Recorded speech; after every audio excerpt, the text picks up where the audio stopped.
Hey, I'm Phil and this is Electric Money. Welcome to the channel.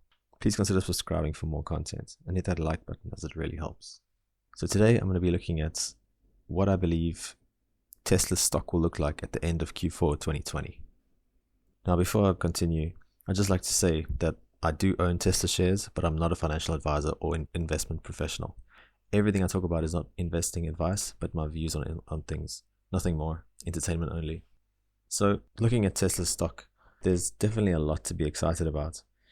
It has basically been consolidating for a while now, up and down between the $400 mark. My prediction is that by the end of Q4 2020, we're looking at around $500, or after the Q4 2020 results at least. Now, why would I have such big claims? Well, firstly, just in general, I believe that the big press analysts do not understand the stock. So I do believe that they do play it down more than they should, or more than it deserves. EV companies are definitely the next big thing. A good example is NIO, who is just skyrocketing at the moment. And there's a lot of value in Tesla. Pre-split is currently sitting at $2,000. That's just around the $400 mark per split. Now that is a lot. If you had told me at the beginning of last year that it would be at that level, I think nobody would have predicted it.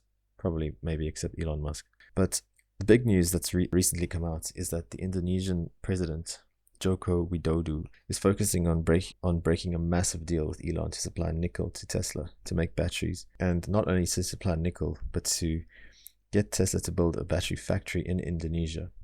But why is this important? Well, firstly, Indonesia is the biggest nickel producer in the world. They've just banned nickel export from the country. So if anybody wants to get their hands on nickel, I guess that just made it a lot more difficult for them.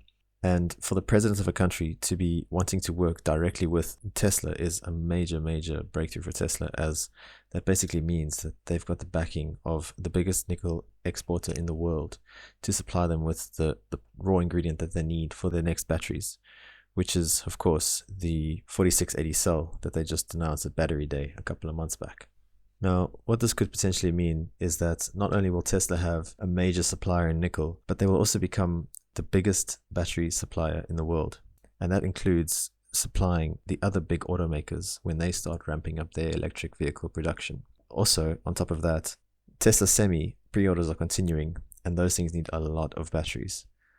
The Giga Texas, where they're going to build the Cybertruck and the Tesla Semi, is predicted to be, or scheduled to be, completed and ready for production in May 2021. That's only about 6 months away. Giga Shanghai 2 is scheduled to finish in Q1 2021, where they'll be ramping up further Model Y production. And not to mention Giga Berlin, which is scheduled to complete in July 2021 as well, where they will be producing the Model Y as well for the European market. If you add all this together, it's pretty easy to see that Tesla will hit 1 million cars in 2021, which is a major breakthrough for them and a major milestone. So the demand for electric vehicles is very high at the moment, and it's only set to continue. So this news coming out of Indonesia is definitely big and good news.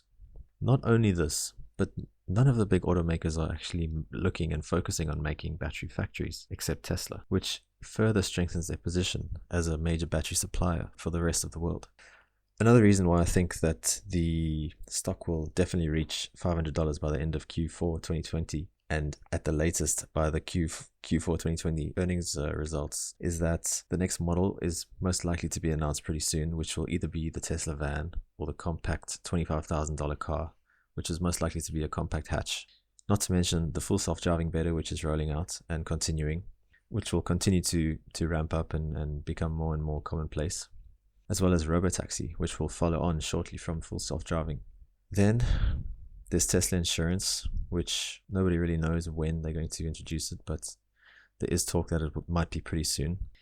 And on top of all of this, there's Tesla Solar and Tesla Energy, which is continuing to build momentum.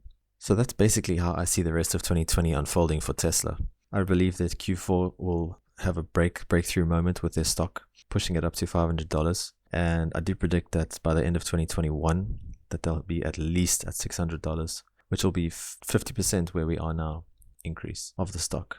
So yeah, just as a reminder, this is not investing advice.